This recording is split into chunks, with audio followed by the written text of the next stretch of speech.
오늘은 유명한 바벨탑 사건 이야기를 하도록 하겠습니다. 이 이야기는 사람들은 흩어지지 않고자 하고 하나님은 흩으시고자 하는 얘기예요. 근데 결국 하나님의 뜻대로 되죠. 여러분, 이야기를 통해서, 이 말씀을 통해서 하나님이 여러분에게 주신 영적인 교훈을 얻게 되기를 바랍니다. 이제 노아와 노아의 아들들이 아라랏산에 정착했잖아요. 그래서 처음에는 거기 살았겠죠. 그러다가 점점 이제 사람들이 더 많이 태어나고 이제 산에 사는 것이 힘들어지지 않겠습니까? 그러면서 점점 이제 동쪽으로 이동을 하게 돼요. 이동을 하다가 아주 큰 평원을 만나게 되는데 그것이 바로 시날 평원입니다. 시날 평원은 어디냐면 메소포타미아 지역을 말해요. 유프라테스 강과 티그리스 강이 흐르는 비옥한 초승달 지대, 거기에 아주 비옥한 땅이 크게 펼쳐져 있어요. 눈을 들어보면 산이 잘 안 보일 정도로 아주 큰 평원이 펼쳐져 있는 거예요. 농사 짓기도 좋고 정착하기 아주 좋은 땅을 만났으니까 거기에 정착해서 살았겠죠. 그래서 사람들이 이제 그곳에서 조금씩 퍼져나갑니다. 아주 큰 땅이니까. 그러다가 군주가 하나 탄생을 해요. 여러분도 이름을 들어보셨을 겁니다. 니므롯. 그죠? 함의 아들 중에 구스라는 아들이 있는데 그 구스의 아들이 니므롯이에요. 이 니므롯이 이제 이름을 얻은 큰 첫 번째 용사, 세상의 첫 번째 용사라는 이름을 얻고 또 유명한 사냥꾼이 됩니다. 그 고대의 군주들은 자기 사냥 무용담을 하기를 좋아했어요. 그래서 그 사냥 무용담 때문에 이 사람이 사냥꾼으로 알려지게 되는 겁니다.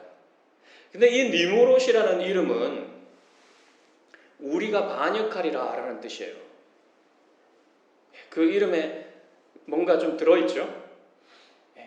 그래서 이 니므롯이 폭군이 됩니다. 폭군. 그래서 처음에는 바벨 성을 쌓아요. 바벨 성이 이 사람의 근거지예요. 그리고 나서 그 시날 땅 주변에 여러 성읍들을 쌓아가지고 그 성읍들을 쌓았는지 복속시켰는지 모르겠지만 하여튼 이 여러 성읍들을 모아서 하나의 나라를 이룹니다. 그게 바벨로니아 그 제국의 아주 고대의 전신 제1 바벨로니아를 이루게 되죠. 그리고 나서 거기에서만 머물지 않고 아수르로 나가요. 그래서 니느웨 같은 그런 성들을 쌓아요. 그래서 이 세력을 확장하게 됩니다. 제국의 모습을 보이는 거죠. 그래 이 세상의 첫 번째 그 제국, 강력한 왕국을 이루는 사람이 바로 니므롯이라는 거죠. 근데 이 니므롯이 오늘 우리가 살펴보고 있는 이 바벨탑 사건과 관련이 없는 게 아닙니다. 이 사건과 관련이 있어 보여요. 여러분 10장을 우리가 안 읽고 넘어왔지만 10장에 여러분 니므롯 이야기가 나옵니다. 10장에 보면 벨렉의 때에 세상이 나뉘어졌다 이렇게 말하죠. 그 나뉘어진 부분을 설명하지를 않아요. 10장에서는. 근데 오늘 11장에 보면 왜 나누어졌는지 그것을 회상기법으로 다시 줌업해서 보여주는 겁니다. 그래서 이 니므롯의 영향력 하에 이 바벨탑 건설 프로젝트가 진행되었을 거예요. 그 탑의 정신에는 이 니므롯의 이름과 같이 우리가 반역하리라라는 그런 정신이 들어가 있는 겁니다. 사람들이 이 시날 평지에 넓게 흩어 살게 됐다 그랬죠? 더 이상 멀리 흩어지면 안 될 것 같다. 이런 생각이 드는 겁니다. 사람들 안에.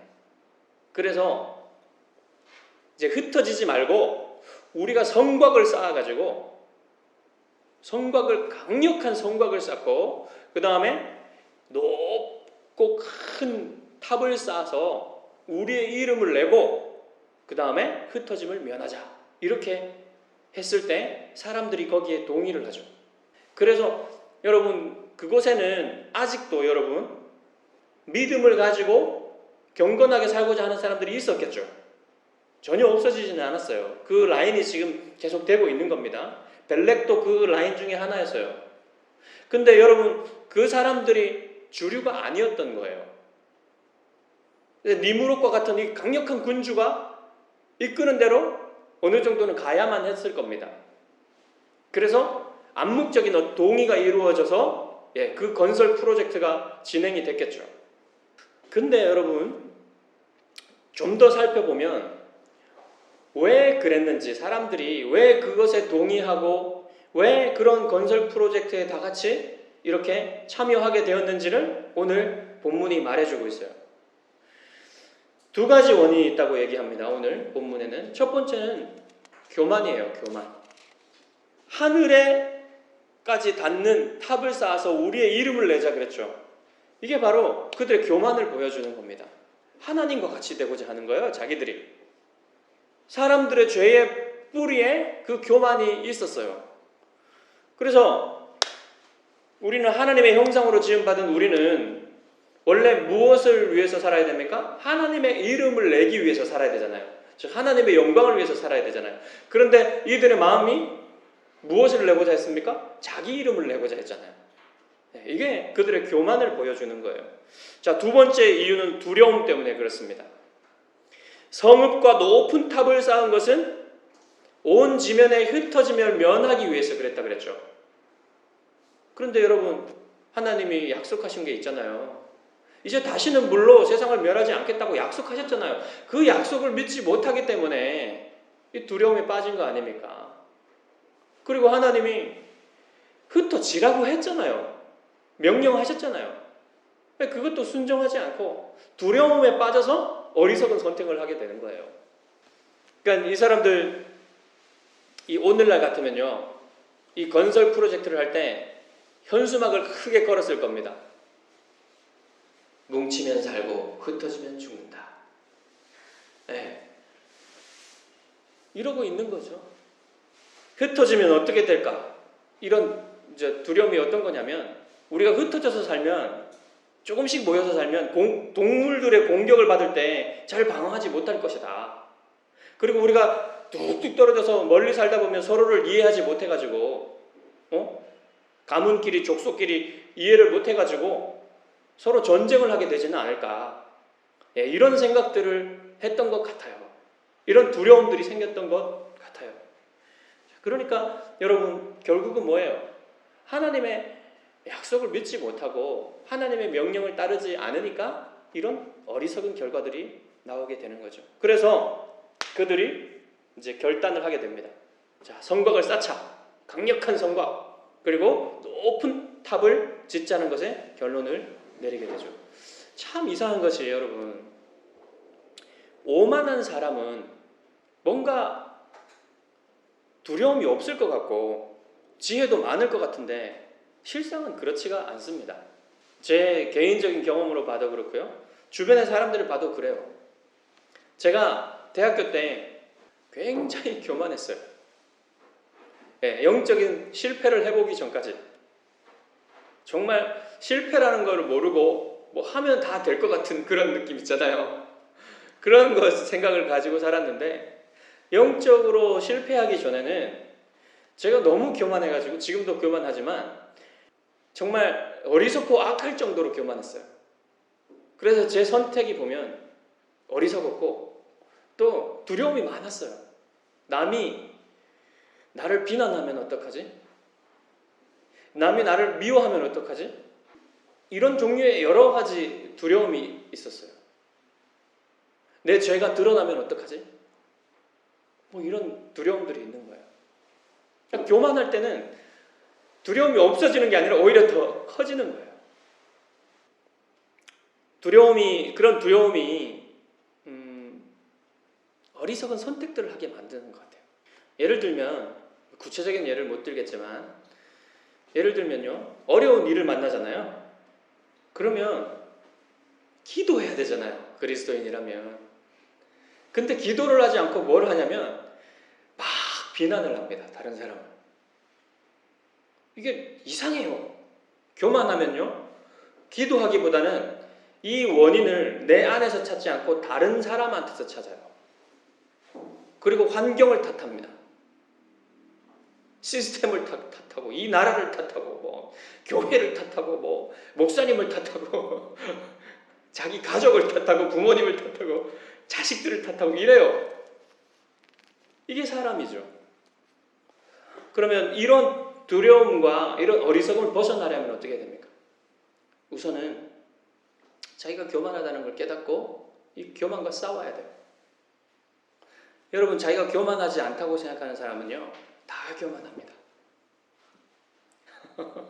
그리고 자기가 교만하다고 생각하는 사람도 그 생각만으로는 안전하지 않아요. 언제나 자기 교만을 감시하고 자기 교만과 싸우고 있지 않으면요, 언제나 교만해질 가능성이 차고 넘쳐요.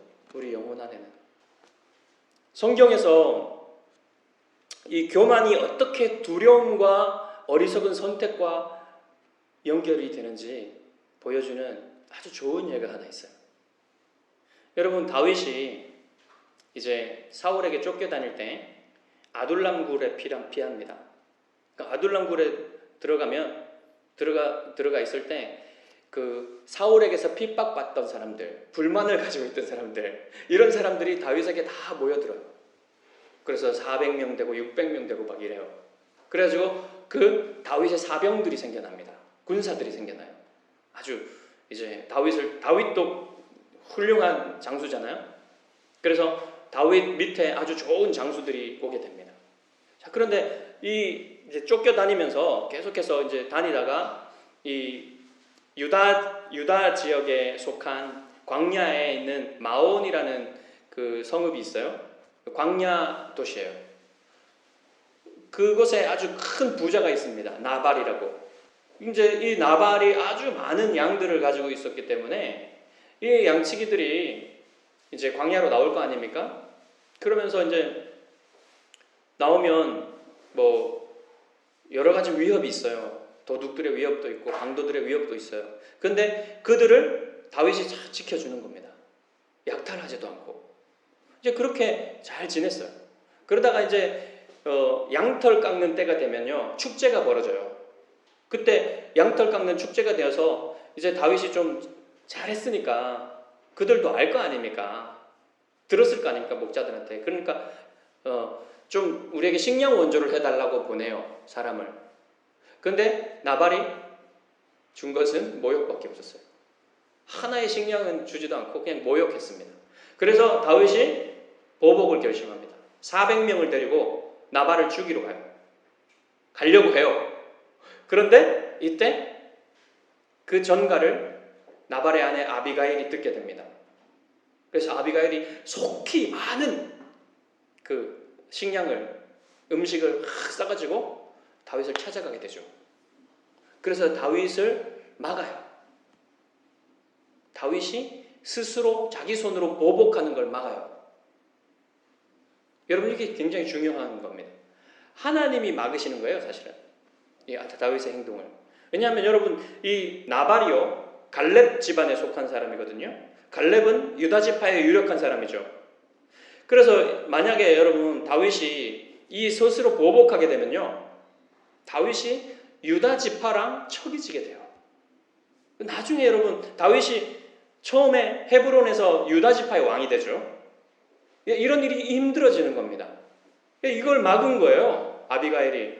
그래서 이제 아비가일이 이 일을 딱 해놓고 나서 집에 와서 나중에 나발에게, 남편에게 이런 일이 있었다고 말합니다. 그러니까 나발이 너무너무 두려워가지고 쓰러지게 돼요. 그리고 10일 후에 죽습니다. 여러분, 이거 보십시오. 굉장히 교만했죠, 나발이. 그런데 그 교만으로 인해서 어떻게 됩니까? 어리석은 선택을 하게 되죠. 그리고 그 아내의 그런 일이 있었다는 말만 듣고 두려워서 죽는 그런 용기도 없고 이런 두려움을 갖는 사실을 보게 됩니다. 교만하면요, 이렇게 두려움이 커집니다. 그리고 어리석게 돼요. 여러분 반면에요. 성경에서 용기 있는 사람들, 성경에서 겸손한 사람들, 지혜로운 사람들에 대해서 생각해 보세요. 모세나 다윗 같은 사람들 생각해 보세요. 얼마나 여러분 하나님 앞에서 자기 자신을 낮추려고 노력했습니까? 이런 사람들의 겸손을 한번 여러분 자세히 살펴보시고 그 겸손을 닮으려고 노력해 보십시오. 그리고 여러분 빌립보서 2장에 보면 예수 그리스도의 겸손에 대해서 찬양하죠. 예, 그리스도의 겸손이 가장 큰 겸손이고 완벽한 겸손이에요. 여러분 그 겸손을 닮으려고 노력할 때 여러분 두려움을 벗어나고 어리석음을 벗어날 수 있어요. 용기와 지혜를 가질 수 있는 거예요. 왜 그러냐면 여러분 하나님은요 교만한 사람을 대적하시고 겸손한 사람을 가까이 하신다 그랬죠. 그래서 그런 거예요. 하나님이 가까이 하시는 사람은 용기가 생기고 지혜가 생깁니다. 자, 둘째로 두려움과 어리석음을 벗어나려면 하나님의 약속을 붙들어야 돼요.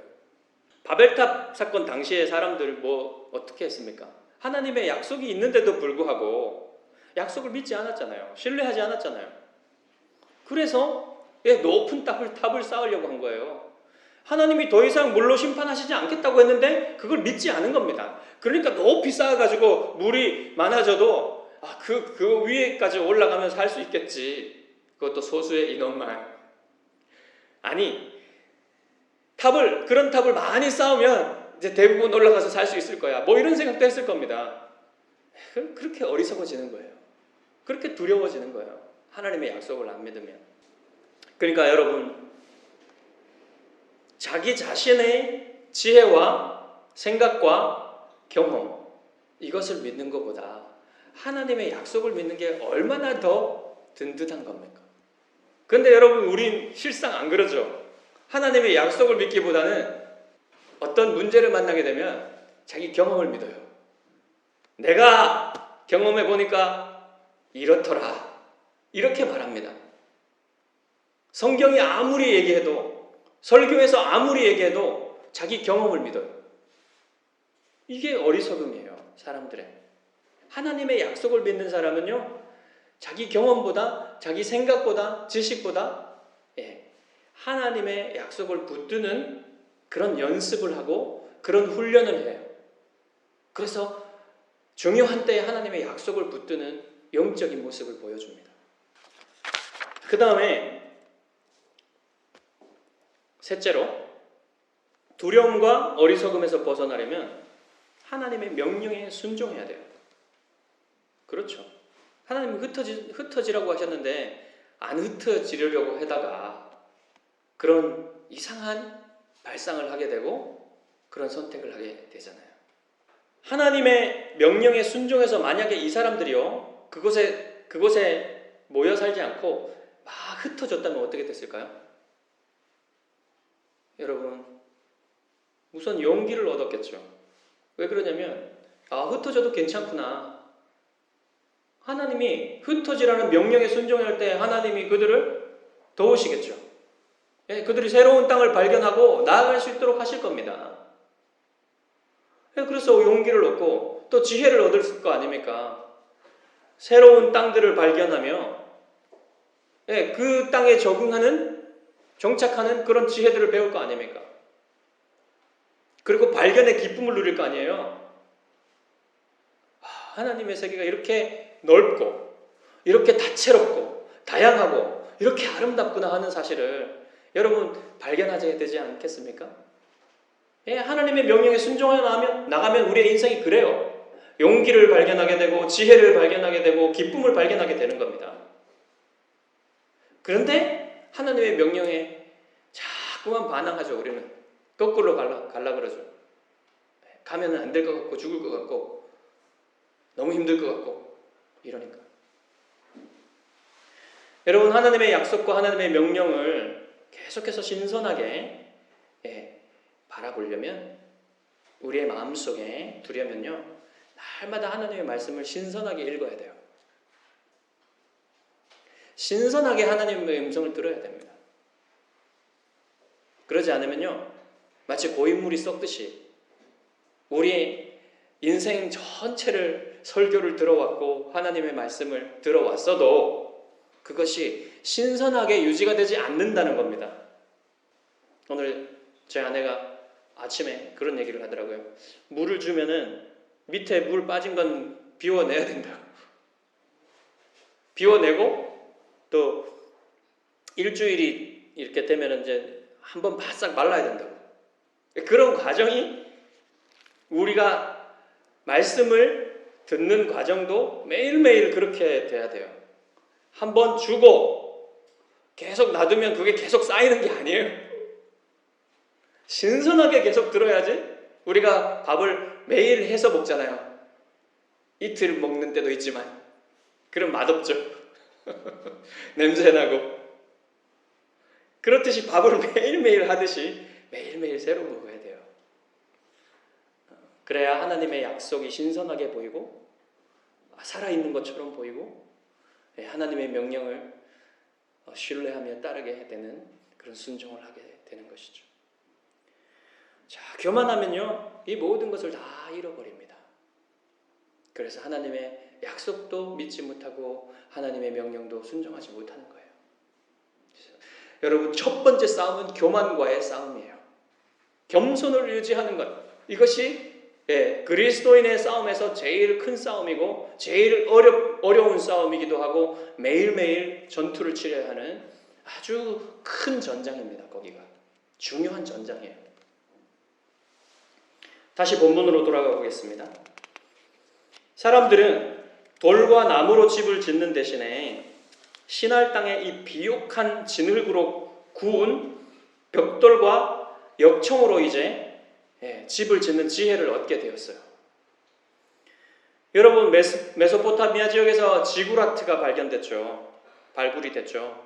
이 지구라트가 뭐냐면 이 벽돌로 지은 견고한 탑이에요. 높은 탑, 크고 높은 탑. 그리고 여기에 이렇게 올라가는 이렇게 올라가는 그 계단이 있는 그런 구조예요. 높고 큰 탑이죠. 이것들이 굉장히 많이 발견이 되었어요. 이게 뭡니까? 이게 바로 그들이 하고자 했던 거예요. 바벨탑이 바로 이런 프로젝트였던 겁니다. 그래서 이 지구라트의 꼭대기에 보면요, 신전이 있었어요. 작은 신전이. 그리고 이 지구라트의 어떤 그 유명한 어떤 지구라트의 이름이 뭐냐면 땅과 하늘의 토대가 되는 집이라는 그런 이름을 가지고 있었어요. 그러니까 뭡니까 이게? 이것은 그 당시의 사람들이 왜 이 건축물들을 어떤 정신으로 어떤 그 의도를 가지고 지었는지를 더 분명하게 보여주는 거예요. 그들이 자신의 이름을 낸다는 것, 하늘의 꼭대기에 닿는다는 것, 하나님께 대항하고 하나님처럼 되고자 하는 거예요, 자신들이. 그래서 여러분, 이것은 에덴 동산에서 아담과 하와가 하나님께 반역했던 것과 같은 마음인 거예요. 같은 뿌리를 가지고 있는 거예요. 내가 하나님으로부터 독립해가지고 나 스스로 살겠다. 내 힘과 내 지혜로 살겠다. 나도 하나님처럼 되겠다. 높아지겠다. 이런 거죠. 그런 정신이 여기에 담겨 있는 것입니다. 결국 하나님이 이 사람들의 행동에 대해서 반응을 하시죠. 이제 5절부터는 하나님의 반응이 나옵니다. 여호와께서 사람들이 건설하는 그 성읍과 탑을 보려고 내려오셨다. 그랬죠? 여러분, 이 구절을 찬찬히 읽어보면요, 하나님이 이 하나님 앞에서 사람들이 하는 행동이 얼마나 보잘것없고 우습게 보이는가, 이것을 보여주는 겁니다. 사람들이라는 말은요, 아담의 아들들이라는 말이에요, 문자적으로. 그러니까 여러분, 아담은 뭡니까? 아담은 흙이라는 뜻도 있고 먼지라는 뜻도 있어요. 그러니까 이 사람의 아들들, 하나님의 아담의 아들들이 이것들, 이 먼지와 같은 자들이 지금 뭐 하고 있느냐, 이런 거예요. 하나님이 그런 뉘앙스를 전달하고 있는 겁니다. 그리고 고대 바벨론 사람들은요, 뭐라고 주장했냐면 그들이 지어놓은 그 굉장한 지구라트나 뭐 이런 건축물들 있죠. 이것들은 태초에 신들이 내려와서 지은 것이다라고 주장했어요. 그러니까 모세가 이런 것들을 반박하는 거죠. 그건 인간들이 지은 거야. 그러면서 하나님이 보려고 내려오셨다 그랬죠. 이 보려고 내려오셨다는 말은 하나님이 모르니까 이제 가서 살펴보겠다는 겁니까? 그게 아니죠. 하나님이 이미 다 아시잖아요. 아시는데 보려고 내려오신다라는 말은 이 가소로운 자들이 지금 무슨 일을 하는지 내가 내려가야만 할 만큼 그들이 하는 일이 가소롭다는 거예요. 그들이 지어놓은 것들이 아주 보잘것없다는 거예요. 인간이 보기에는 굉장히 큰 것 같지만, 대단한 것 같지만 하나님이 보시기에는 내려가서 봐야 할 만큼 작고 보잘것없다. 이런 뉘앙스를 전달하고 있는 것입니다. 저는 요즘에 여러분도 많이 생각하시겠지만 인공지능 기술이라든지 뭐 세포 복제 기술이라든지 이런 기술들이 계속 발전하잖아요. 중국이 지금 화성에 인공위성을 보냈죠. 네. 이런 기술들이 막 발전하면서 이제 뭐 다른 기술들을 보다도 뭔가 인간이 이 피조물의 경계를 넘어서는 것 같다는 생각들이 드는 그런 기술을 개발시켜요.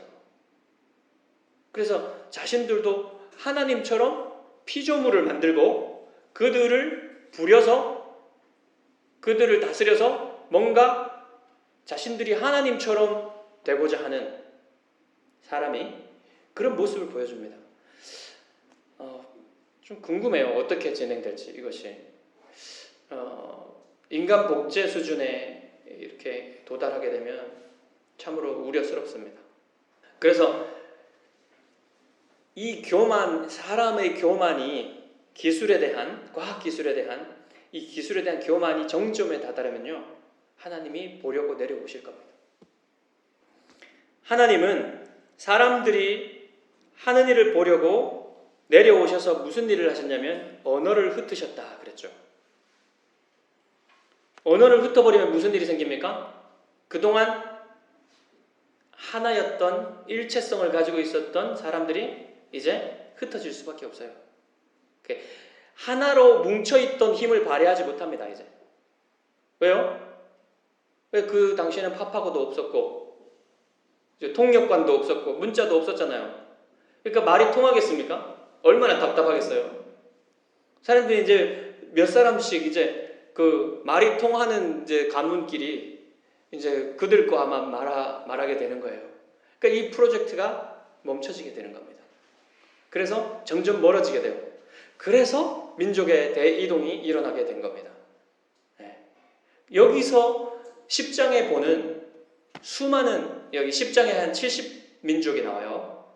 이게 다가 아닙니다. 하나님이 일부러 70이라는 숫자를, 모세가 70이라는 숫자는 완전한 숫자잖아요. 그러니까 상징성, 대표성을 짓고 있어요. 그러니까 이거보다 더 많을 수 있죠, 민족들이. 그렇지만 70에다가 넣어가지고 이게 모든 민족들이다 하는 것을 보여주려고 넣었어요. 그리고 하나님이 이 70에다가 완전수인 70에다가 이 민족들을 넣어서 하나님이 이 모든 민족을 다스리고 계신다. 하나님의 수중에 있다라는 것, 다스림 안에 있다, 계획 안에 있다라는 것을 보여주기 위해서 이 10장에 70민족을 담은 거예요. 이 민족들이 쫙 퍼져나가요. 이제 온 세계로. 결국 하나님의 뜻대로 되죠. 사람들이 안 하려고 그래도, 복종 안 하려고 그래도, 안 믿으려고 그래도 결국은 하나님의 뜻대로 됩니다. 이제 6절에 보면 이렇게 말해요. 여호와께서 이르시되 이 무리가 한 족속이요 언어도 하나이므로 이같이 시작하였으니 이후로는 그 하고자 하는 일은 막을 수 없으리로다. 그 하고자 하는 일을 막을 수 없으리로다. 이 말은 하나님이 도저히 못 막는 일도 있다는 얘기입니까? 그건 아니죠. 문자적으로 이걸 해석하면 이렇습니다. 그들이 실행하려고 계획한 모든 일이 그들로부터 저지되지 않을 것이다. 이런 말이에요. 이것도 좀 어려운데 말하자면 여러분, 사람들이요, 계속 죄가 강화되고 있단 말입니다. 지금 사람들 안에서. 그러니까 죄가 강화되면 어떤 일이 일어납니까? 노아의 때처럼 모든 사람들의 마음이 불신앙과 불순종과 불경건으로 가득하게 되어서 하나님을 반역하게 되는 일이 또 일어나게 된단 말이에요. 그러니까 하나님이 그것을 더 일어나기 전에 막으시겠다는 하나님의 의지의 표현이에요, 이게. 그래서 하나님이 적절한 조치를 취해서 언어를 흩으신 겁니다. 우리는 본문을 통해서 무엇을 발견하게 되냐면 연합이 항상 좋은 것만은 아니라는 사실을 알게 돼요. 사람들이 연합하면 좋다고 생각하잖아요, 항상. 그렇지만 좋지 않은 연합이 분명히 있습니다. 하나님의 뜻에 맞지 않는 것들은 불필요하고 또 문제들을 만들어내는 연합일 수 있어요. 여러분, 유엔에 대해서 여러분 어떻게 생각하십니까? 저는 유엔에 대해서 보면요, 유엔이 다 나쁜 일을 하는 것은 아니지만 유엔이 하는 일 중에 아주 하나님의 뜻에 직접적으로 반항하는 일이 있어요. 그게 뭐냐면요, 나라들마다 성평등을 압박하고 있어요. 성평등 정책을 추진하라고. 우리나라에도 계속 압박합니다, 우리 정부를. 이게 뭐예요? 하나님이 지으신, 하나님이 세우시고자 하는 이 가정이라는 제도를 통해서 유지하고자 하시는 이 세상의 질서를 깨트리려고 하는 거죠. 그 뒤에는 사탄이 있어요. 그러니까 사람들의 인위적인 연합, 이것은 그리스도의 영이 없는 연합, 이것은 악을 향하여 나아갈 수 있습니다. 분명히. 여러분, 사람들은요, 개인적으로 활동할 때는요, 별로 많이 악해지지 않아요. 근데요, 연합을 하잖아요. 조직을 이루잖아요. 사람들이 모이잖아요. 그러면요, 혼자 하면 굉장히 어렵고 부끄러운 일도 아무런 그런 부끄러움이나 거리낌 없이 악을 막 행해요. 그것을 매우 조심해야 됩니다. 사람들이 모였을 때 어떤 그 하나님의 기준에 대한, 하나님의 법에 대한 인식을 다 가지고 그 연합에 동참해야 될지 말아야 될지를 결정을 해야 돼요. 그것은 일시적인 연합일 수도 있고 항구적인 연합일 수도 있어요. 그렇지만 이 연합에 그냥 사람들이 모이는 것이 좋아서, 연합하는 것이 좋아서 모인다는 것은 우리 그리스도인들에게는 좋지 않은 일입니다. 하나님은 사람들이 흩어지기를 원하시는 건 아니에요. 연합하기를 원하세요. 그렇지만 그 연합은 그리스도 안에서의 연합이어야만 한다는 것이 하나님의 계획이고 하나님의 목적이에요. 근데 바벨탑 시대의 바벨탑 사건, 바벨탑 아래 모인 그 사람들은 그리스도의 영이 없는 연합이었어요. 하나님께 반항하는 연합이었어요. 그래서 하나님이 흩으신 겁니다. 그리고 결국은 하나님은 그리스도 안에서 우리를 연합시키시기 위해서, 모든 민족을 연합시키기 위해서 그때 흩으신 거예요. 여러분, 그래서 언어가 흩어지고 민족이 흩어지게 되고 사람들이 온 세계에 다 퍼지게 되었잖아요. 그것은요, 또 하나의 목적이 있는데 뭐냐면 한 민족을 구별하시기 위해서였어요. 이스라엘.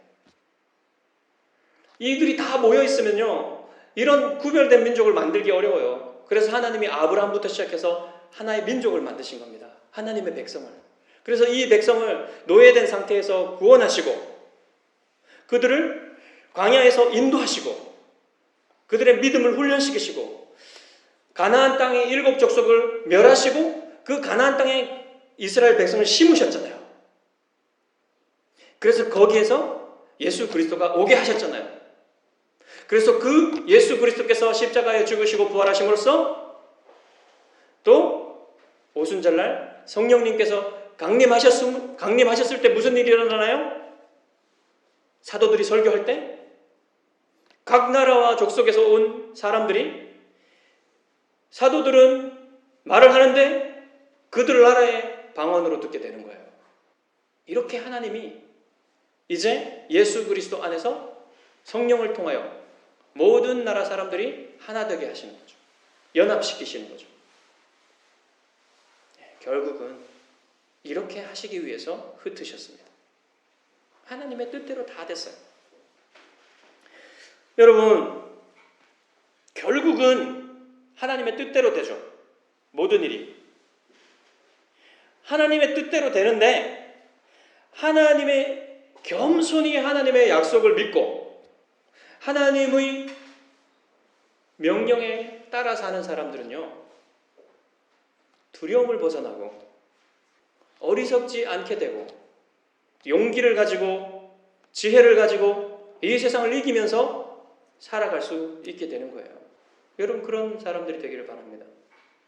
여러분이 겸손한 사람이 되시고 또 하나님의 약속을 믿는 사람이 되시고 하나님의 명령을 따라 순종하는 삶을 사는 것은요, 그것은 이 땅에서 우리가 살아야 될 삶이에요.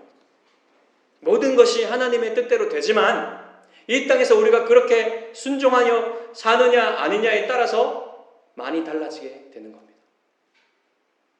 우리의 삶이 많이 달라지게 되는 겁니다.